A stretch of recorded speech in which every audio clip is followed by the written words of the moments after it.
Jangan. Apa? Dia hijau. Yalah tu. Dalam dia warna ni. Tahun lepas lah. Berjaga sepanjang malam lah sebelum malam terakhir. Dia bukan gitu abang cakap. Bukan cerita Satu berjaga. hari tu, satu malam tu, ngantuk gila. Ya kalau malam tu datang, kalau kira orang berjaga dapat, orang tu keluar minum arak balik pak tengah tak tidur pagi, dapat. Bukan. Bukan malam tu kita dapat, Kita tapi buatlah yang masing-masing dapat. Individu. Bukan malam tu dapat tau, tapi orang yang dapat tu individu dia. Orang lain pun berjaga juga. Abang tengoklah Orang cerita. bekerja dia berjaga juga. Tapi malam tu lah orang cakap dia bila tak dapat, dia tak jumpa. Tak, satu malam tu orang ngantuk sangat. Sekali pagi tu orang bangun kan. Orang bangun tengok cuaca cerahnya macam lain pada lain. Alamak.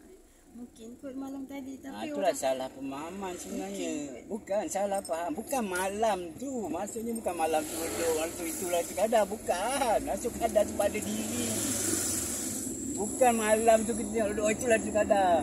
Salah. cuaca dia. Ya salah. Dalam tu kadar tu orang yang berjumpa je tahu. Bukan malam tu macam tu. Carilah siapa yang pernah jumpa kadang-kadang. Tanya dia macam. Siapa pernah jumpa? Cari dia tak tahu. Abang tak pernah jumpa. Abang pernah jumpa? Betul Pak cakap, bukan malam tu kadang tu kau akan jumpa malam tu gitu, pokok tunduk lo arwahnya. Itu bukan tu.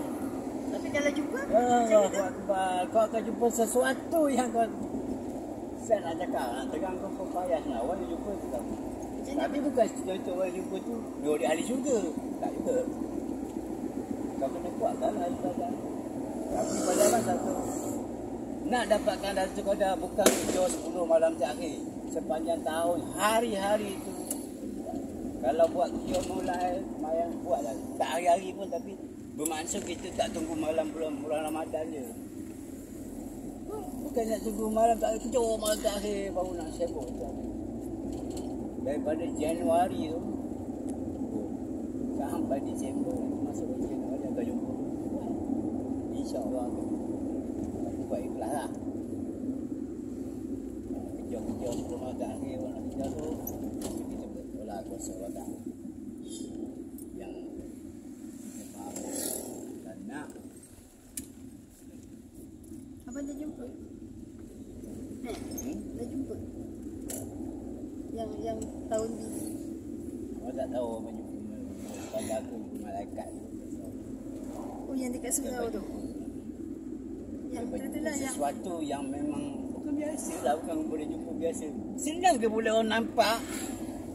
Tak nampak benda tu makhluk tu pun kita tunai nampak macam orang nampak macam apa turun ikut dinding dalam surau. Apa nampak? Dua.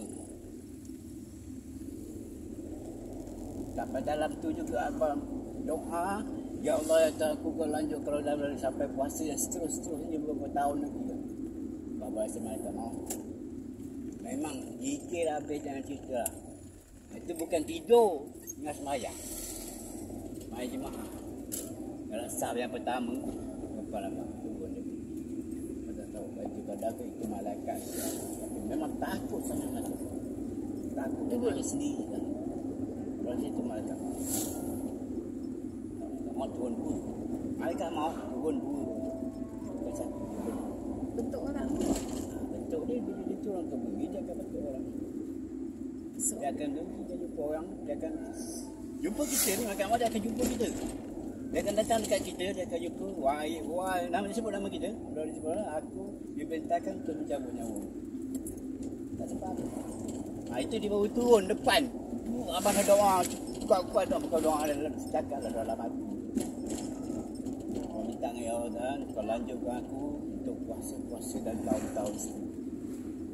Betul Allah tangguhkan. Memang boleh tangguh. Memang ada doa kita minta tangguh Allah, minta panjang umur. Sebab ada doa minta panjang umur. Walaupun sepatutnya tarikh kita hari ini, siasatan tarikh kita dalam buku tarikh kita tarikh kita malaikat maut akan tengok tarikh kita sekian